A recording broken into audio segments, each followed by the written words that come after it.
धीमहि वासुदेवाय धीमहि प्रद्युम्नाय निरुक्ताय प्रद्युम्नाय निरुक्ताय संकर्षणाय च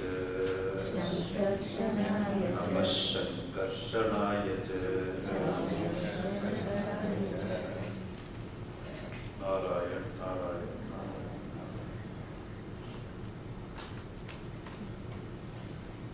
जब इतना प्रयत्न हुआ प्रहलाद जी को मारने के लिए, हाथी के पांव से कुचलवाया गया, पर्वत से गिराया गया, सांपों से डसवाया गया, पानी में डुबाया गया, अग्नि में जलाया गया।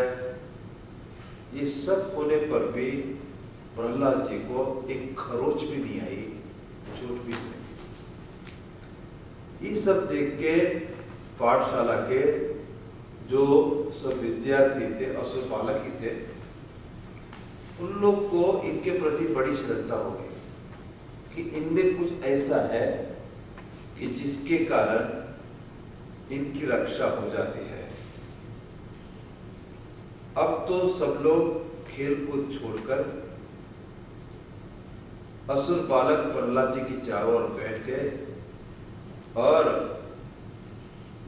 प्रहलाद जी भी उनके प्रति मित्रता का व्यवहार करते हैं। देखो, जो व्यक्ति सबसे समता का, मित्रता का व्यवहार करता है, वो व्यक्ति सात्विक है और सब उनके मित्र हो जाते हैं।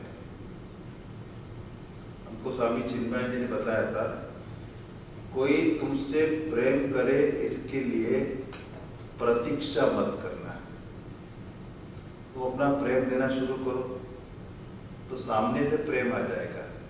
हम लोग जीवन भर राह देखते, कोई हमसे प्रेम करे तब करेंगे, तो सब लोग क्या होता है, राह ही देखते रहते, कोई करे तब हम करें। ये नहीं, ये बात आप रामायण से सीखिए। रामो पूर्वाभिभाषिणः, रामचंद्र सबके सामने स्मित सहित पहले बात करते थे। रामो पूर्वाभिभाषिणः, ऐसा बढ़िया गुण है, कोई भी सामने आ जाए स्मित सहित उसके साथ बात करना। इसका जो प्रभाव पड़ा असुर बालकों पर, तो प्रहलाद जी कहते हैं, कौमार आचरित प्राज्ञः धर्मान् भागवतानिह दुर्लभम मानुषम जन्म तदपि ध्रुवमर्थतम। बहुत बढ़िया बात कही कि संसार में मनुष्य जन्म दुर्लभ है, इसमें ही अविनाशी परमेश्वर की प्राप्ति होती है। ये विनाशी शरीर से अविनाशी पद की प्राप्ति होती है। देखो कैसा बढ़िया बताया। कब इसका अंत हो जाए ये किसी को मालूम नहीं है। इसलिए बुद्धिमान पुरुष को बुढ़ापे के भरोसे पे नहीं रहना। कई लोगों को कह के गए, महाराज रिटायर हो जाएंगे तब आपके पास आके वेदांत पढ़ेंगे, हम तो बने रहे, वो पहले रिटायर हो गए मरा गए, रिटायर तक जिंदा ही नहीं रहे। तो जैसी आपत्ति आ गई, पढ़ना लिखना बंद। जो कल करना है सो आज, आज करना है सो अब। इस प्रकार से बुढ़ापे जवानी का भरोसा न रखकर बचपन में ही भगवान की प्राप्ति करने वाले साधनों का अनुष्ठान करना चाहिए।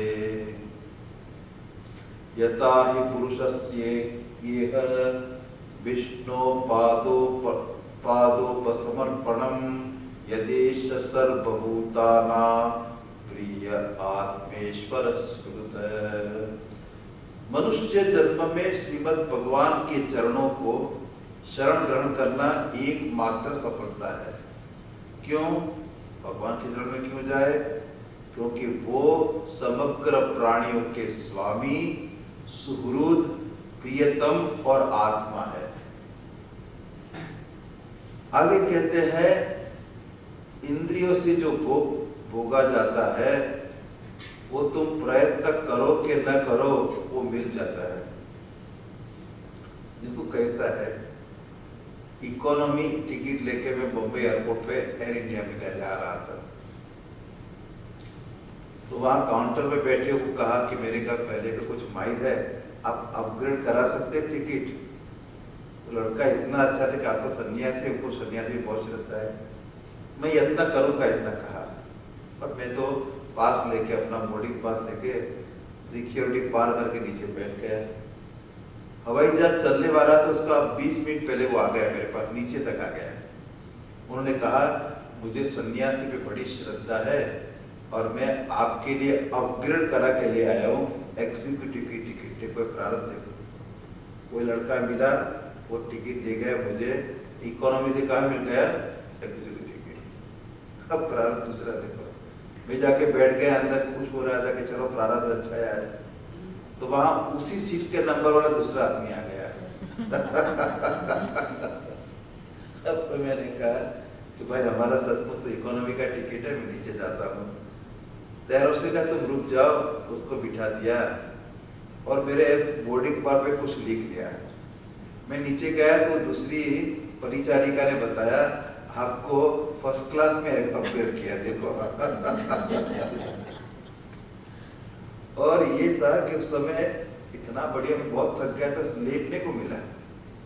और जो परिचारिका थी वो बॉम्बे की विले पार्ले की थी और वैष्णव थी बिल्कुल। उसने कहा स्वामी जी मैं आपके लिए सब वैष्णव भोजन बना के लाऊंगी, बहुत बढ़िया है, बिना प्याज बिना लहसुन का स्पेशल सब खाना लाऊंगी। इसको क्या कहते हैं? ये सब कुछ भी न करने पे प्रारब्ध का होता है तो क्या मिलता है? मिल जाता है। कुछ भी करो उसको कोई रोक नहीं सकता है। तो भाई भगवान वो है कि सबके कर्म का फल, वो कर्म करे कि ना करे नया, उसको फल मिल जाता है। इस प्रकार से बिना किसी प्रयत्न पे भी निवारण करने पर दुख भी मिल जाता है। ये नहीं कि सुखी सुख मिले, चाहे कोटि प्रयत्न करो, प्रारब्ध में लिखा है वो दुख भी आके मिल जाता है। इसका मतलब है ये सुख दुख प्रारब्ध से आते जाते हैं, इसकी परवाह मत करो, है कि नहीं? हम लोग बड़े सावधान रहते हैं, कितना भी करके हैं। देखो एलर्जिक और कोल्ड होता है ना, लोग कितनी सावधानी बरतते तो भी क्या हो जाता है, कोई आके करे तो सर्दी लगी जाती है। तो ये पाप पुण्य का फल सबको मिलता रहता है। इसलिए आगे कहते हैं सांसारिक सुख के उद्देश्य से कोई प्रयत्न मत करो। हमारे विष्णु आश्रम जी कहा करते थे अपना सुख दुख प्रारब्ध से आने दो, उसके लिए कोई प्रयत्न मत करो। पुरुषार्थ करना है तो भगवत प्राप्ति के लिए करना चाहिए। और संसारी लोग पुरुषार्थ करते हैं संसार के भोगों के लिए और अध्यात्म को छोड़ देते प्रारब्ध पे। अगर भगवान की इच्छा होगी तो सत्संग मिलेगा, और ये सब वहां प्रयत्न नहीं करते, वहां निष्क्रिय हो जाते हैं। इसलिए उन्होंने कहा कि मनुष्य की पूरी आयु तो 100 वर्ष की है, मान लेते हैं भाई। इसमें इंद्रियों को वश में न करने के कारण आधा जीवन बीत जाता है। बालस्तावत् क्रीडासक्तः, तरुणस्तावत् तरुणीरक्तः, वृद्धस्तावत् चिन्तामग्नः, परमे ब्रह्मणि कोऽपि न लग्नः। बाल्यावस्था खेल कूद में चली जाती है, युवावस्था में 5 ज्ञानेंद्रिय को 5 मर्म स्थान में ये विषय रूपी सांप डस लेता है। ये भोगे, ये खाए, इनके पीछे दौड़े, इसमें लग जाता है। वृद्धावस्था आने पे चिंता लगी रहती है और ईश्वर का चिंतन में किसी को भी समय नहीं मिलता है। और रही बची थोड़ी आयु, उसको भी पूरी करने की बड़ी बड़ी कामना रहती है और घर द्वार की आसक्ति ऐसी है, उसमें उलझ जाता है। इतने सेठों को मैंने देखा कि महाराज हम लोग आएंगे आश्रम में, कुटिया बनाएंगे, वृंदा में भजन करेंगे, कुटिया भी बनाए और घर में बेटे की शादी हो जाए बेटे घर बेटा मिल जाए उसका भी दर्शन कर ले, वो बड़ा हो गया तो उसके बेटे की भी शादी कर ले, फिर आएंगे। कितना लंबा जिएंगे।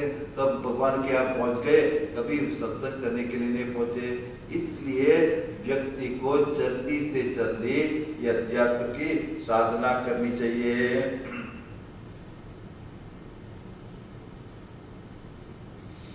जैसे चोर, सेवक एवं व्यापारी अपने अत्यंत प्यारे प्राणों को भी बाजी लगाकर संग्रह करते हैं, इसलिए उन्हें जो प्राणों से भी अधिक वांछनीय है उस धन की तृष्णा को भला वो कैसे त्याग कर सकते हैं।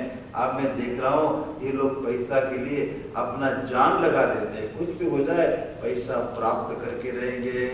जो इस प्रकार से उन्होंने कहा कि रस लेने वाली और रस छोड़ने वाली, जननेन्द्रिय और रसनेन्द्रिय दोनों का जो नियंत्रण करता है वही सुखी हो जाता है। उड़िया बाबा ने देखा जब वो पाठशाला में पढ़ रहे थे बच्चों के साथ, वहाँ रसोईया ने एक दिन ठीक रसोई नहीं बनाई तो सब बच्चों ने मिलके वो रसोइया की इतनी पिटाई की।